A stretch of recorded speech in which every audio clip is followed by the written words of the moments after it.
नगर शहरातील झेंडीगेट येथील कुरेशी मस्जिद शेजारी आर बेकरी समोर व्यापारी मोहल्ला येथील कत्तलखान्यावर कोतवाली पोलिसांनी कारवाई करत 2.5 टन गोवंशीय जातीचे गोमांससह 6,60,000 रुपये किमतीचा मुद्देमाल जप्त करत 2 आरोपी अटक केलेत। नगर शहरातील कोतवाली पोलीस स्टेशनचे पोलीस निरीक्षक प्रताप दराडे यांना गुप्त बातमीदारामार्फत माहिती मिळाली की कुरेशी मस्जिद शेजारी आर बेकरी समोर व्यापारी मोहल्ला झेंडीगेट येथे एका बंद वाडग्यामध्ये गोवंशीय जातीच्या जनावरांची कत्तल होतीये।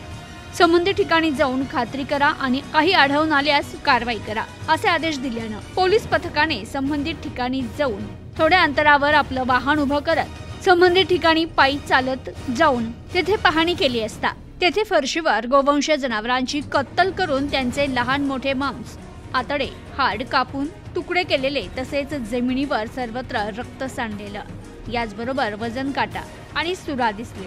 आजूबाजूला बारकाईनं पाहणी केली असता संबंधित ठिकाणी 2 इसम आढळून आले।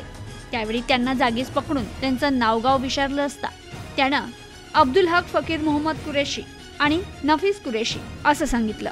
तर त्यांना वाडग्याच्या मालकी हक्काबाबत विचारणा केली असता त्यांनी आमचाच असून हे आम्हीच चालवतो असं सांगितल्यानंतर याबाबत अधिक माहिती घेतली असता वाडग्यात असलेल्या गोवंशीय जातीचं मांस हे त्यांचंच असल्याबाबत खात्री झाल्याने police head constable AP Inamdar यांनी पशुवैद्यकीय अधिकारी यांना फोन लावत संबंधित ठिकाणी छाप्याची माहिती देत येथे आढळून आलेल्या मांसाचे सॅम्पल घेऊन जाण्याकामी कळवलं। यावेळी मिळालेल्या मांसमधून 200 ग्रॅम मांस सॅम्पल म्हणून बाजूला काढून त्यावर पंचाचे आणि वैद्यकीय अधिकाऱ्यांच्या सह्यांचे लेबल लावले।